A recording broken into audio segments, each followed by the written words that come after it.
There were times in my house where the only male was the dog. And I find that really empowering.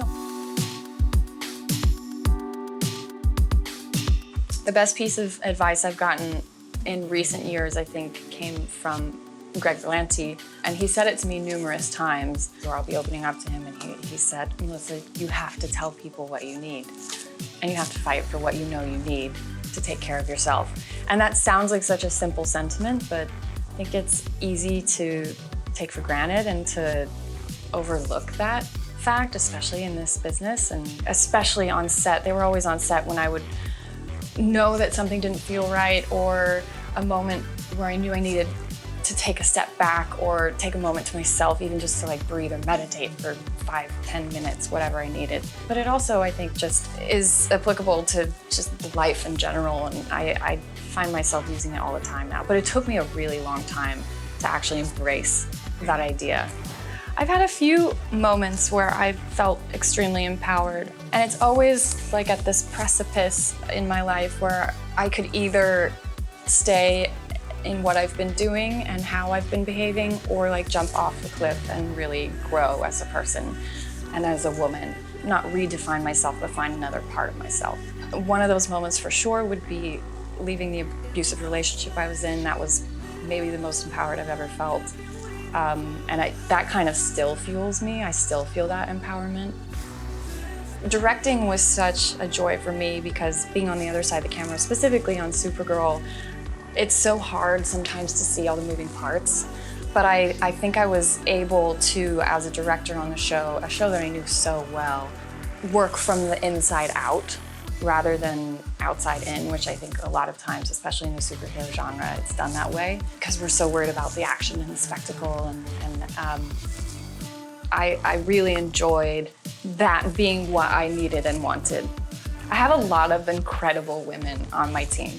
And my team actually is, the majority of my team is women. There is something about having a lot of feminine energy. I come from a household of women and sisters, and there were times in my house where the only male was the dog.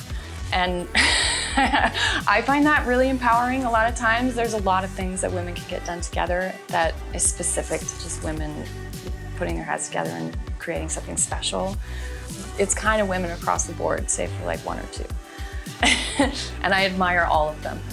I guess I would say my pet peeve with the industry is also, in general, just a pet peeve I think that we face living in America, and it's this notion of work, work, work, work, and I'll sleep when I'm dead. And it was a big job, Supergirl, in the most wonderful ways and then in really difficult ways. And it was long, long, long hours and really physically demanding.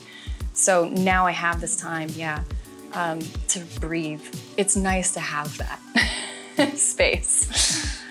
My role models as a child were not typical for kids. I loved Gene Kelly, was obsessed with Gene Kelly. His work ethic really stood out to me, and that was something I so admired. I would go to tap camp, and I used to learn the choreography from Singin' in the Rain, and we would play it on a projector as we did it together, and that to me just felt like the coolest thing in the entire world. It just made me fall in love with performing. I have also gotten a lot of bad advice, haven't we all? One piece of advice I was given was to fill a chickenpox scar on my forehead because it was distracting. And then I got a job not 3 weeks later after someone gave me the advice to do this, where the director specifically said, "Oh, I love that scar on your forehead, it makes you human." So that was validating, and I guess my pivot from that advice was just understanding that I didn't have to change who I was physically to find my own way. And then the other piece of advice that for whatever reason it stuck with me, on the pilot of Supergirl, I was laying down on the ground and this shot was maybe not in the most flattering position for my face, I guess, I don't know. And someone said, "Oh, you should stick your tongue to the roof of your mouth and it'll get rid of your double chin." And I just remember thinking, that's not all what I'm thinking about. I guess the way that I pivoted from that was just to remember to stay true to the story I want to tell and to not, I guess it was a moment where I was like, kept my priorities in check. These days, I'm really inspired by people that are fearless in what they're trying to say and the stories they're telling. I've been really inspired by Michaela Cole and Bo Burnham and people that are pushing the needle and telling the stories that normally people wouldn't take chances on. Those two specifically, recently, I've just been so inspired by what they have to say and how they've done it. I'll tell you what question I'd be okay with never hearing again, and that's, what superpower would you choose? I don't know how many times I've been asked that question.